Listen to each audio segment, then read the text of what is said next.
8:00 a.m. on a Tuesday morning, Midtown Manhattan, one of the busiest blocks in New York City, and bricks started falling off a building. Not just any building, a 33-story tower right between Grand Central Terminal and the United Nations, a building that was supposed to be the crown jewel of New York's Housing Salvation Plan. Within minutes, the NYPD shut down 5 city blocks. 5 entire buildings were evacuated. Drones were deployed because inspectors refused to go inside, and by nightfall, the largest residential conversion project in the history of New York City was dead in the water. But here's the part that should terrify you. This wasn't an accident. This was the system working exactly as designed. And the name of the company that certified that building as safe? You've probably never heard of them, and that's exactly the problem. Let me show you how deep this really goes.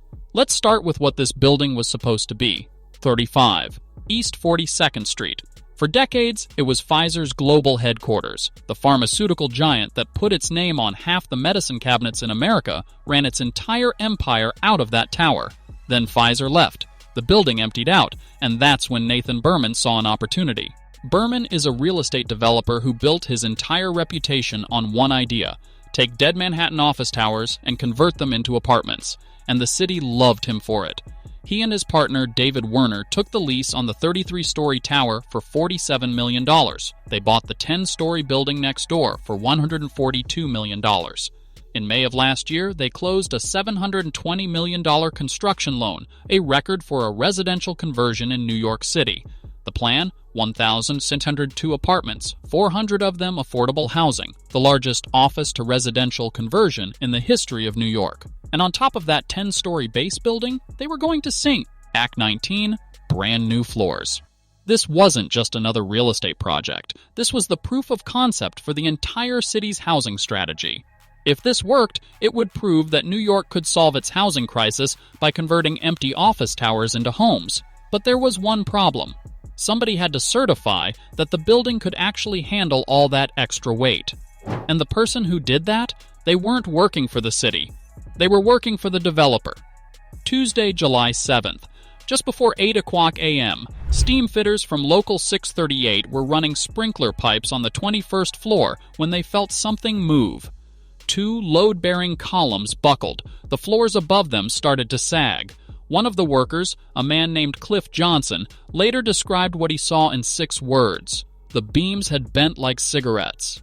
The north side was crumbling, sheetrock and studs bent in half, windows cracking, concrete falling from the roof below.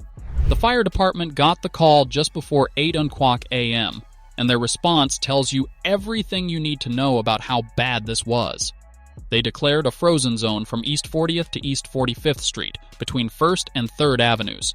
No pedestrians, no vehicles. 5 buildings evacuated. The city refused to send inspectors inside. They flew drones instead. By Tuesday night, the Department of Buildings issued a partial stop work order. The language was simple. Stop all construction activities on entire job site except for emergency work. The largest housing conversion in New York City, history went silent. Leasing was supposed to start that summer. Instead, the flagship project, the one the mayor had championed, the one the city held up as proof the plan could work, was dead. So what went wrong?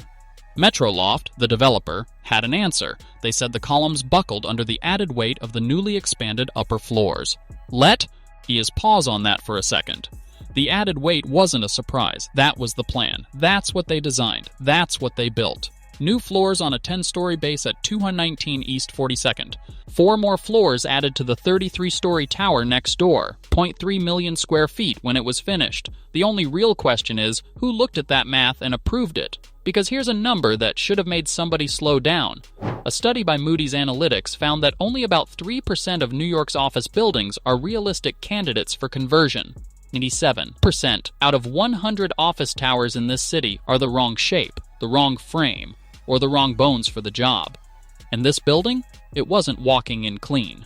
The records show 22 violations on this property going back to 2020. On the morning the columns folded, 13 complaints were still open. The owners owed the city $39,000 in penalties. And the work went on the entire time. Nathan Berman went on the record while the frozen zone was still up. He told The Real Deal that the collapse reports had been blown a little bit out of proportion and that the problems were fixable. He later called the whole thing a freak accident involving 2 specific columns and said the building was never at risk. When a steam fitter suggested they hadn't used enough steel for the added weight, Berman dismissed it. He poo-pooed it. But here's the thing about freak accidents. They're things nobody could have seen coming. Bars, open complaints and $39,000 in unpaid penalties, that's not a freak accident. That's a running tab. And then there's the repair. If this were really just 2 columns and a freak morning, the fix would be 2 columns. It's not. Berman told Bloomberg that the partners intend to replace the facade, the floor plates, and the steel reinforcement across the 11 floors that buckled. Floors, taken back down to steel and rebuilt on a building that topped out 8 months ago. That's not a freak accident. That's a structural failure. So who certifies work like that? Who walks a job like this and signs the paper that says the frame will hold? Not the city. The man who signed off on that steel was not a city inspector.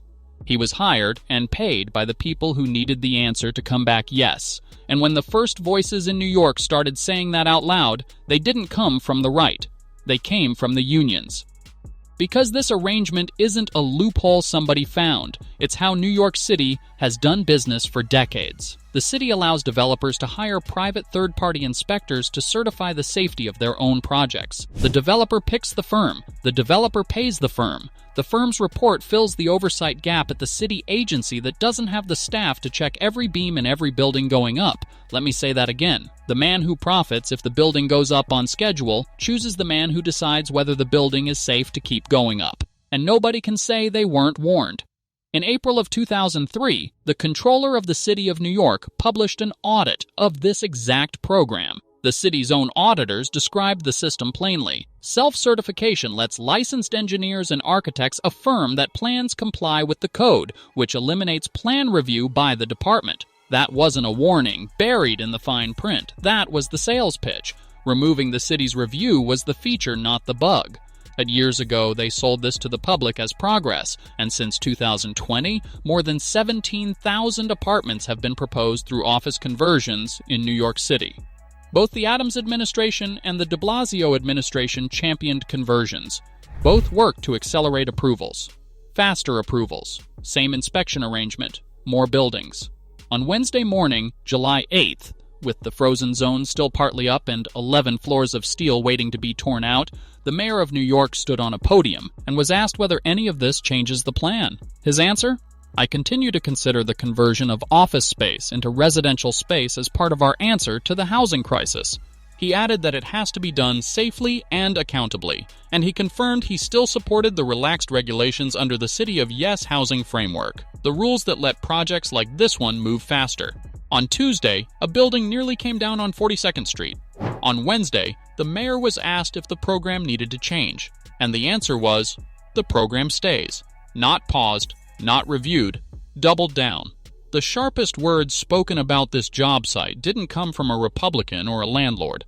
They came from a union hall and from a truck somebody parked on 2nd Avenue. On Wednesday, July 8th, while the street was still closed, the Carpenters Union parked a truck at 2nd Avenue and East 43rd Street. On the side of it, one line, "Shame on Metro Loft," not a press release, a truck. On the street, in front of the building where every reporter covering the story would have to walk past it.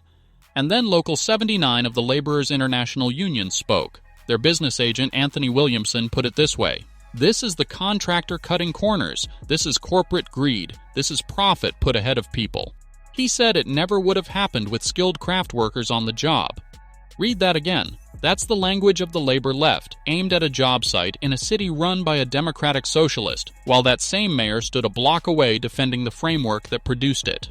There is a name attached to the inspections on this project. The firm is called Domani Inspection Services. Metroloft chose them. Metroloft paid them. Domani was the special inspection agency on this project, certifying the bolting, the steel welding, and the structural stability of the alterations. Here's Domani's record with the city. Between 2012 and 2017, the Department of Buildings brought 3 complaints against the firm. One alleged unlicensed concrete test. Another alleged failing to report a collapsed facade. 2 of those cases were dismissed. The third ended in a fine of $1,000 on a $720 million job. When a director at the firm was asked what happened at 235 East 42nd Street, the answer was that it would be inappropriate to speculate while the investigation is open.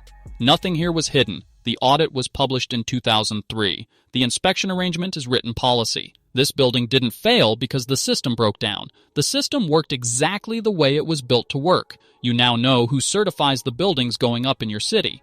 Most people watching the news tonight still believe it's the government. It's not. The developer picks the referee. The referee signs the card, and the city takes that card at face value until the steel starts folding 21 floors above 42nd Street. That's not a freak accident. That's an inspection system with a receipt attached. More breakdowns like this are coming, so subscribe and turn on that bell so you catch the next one. And leave a comment down below and tell me which part of this was the moment it all clicked for you. I keep going back to those pipe fitters on the 21st floor, watching the beams bend like cigarettes. Somewhere in a filing cabinet, a piece of paper already said that steel would hold. It was signed by a company the developer picked, and the developer paid. That's the part nobody put on the evening news. But now you know.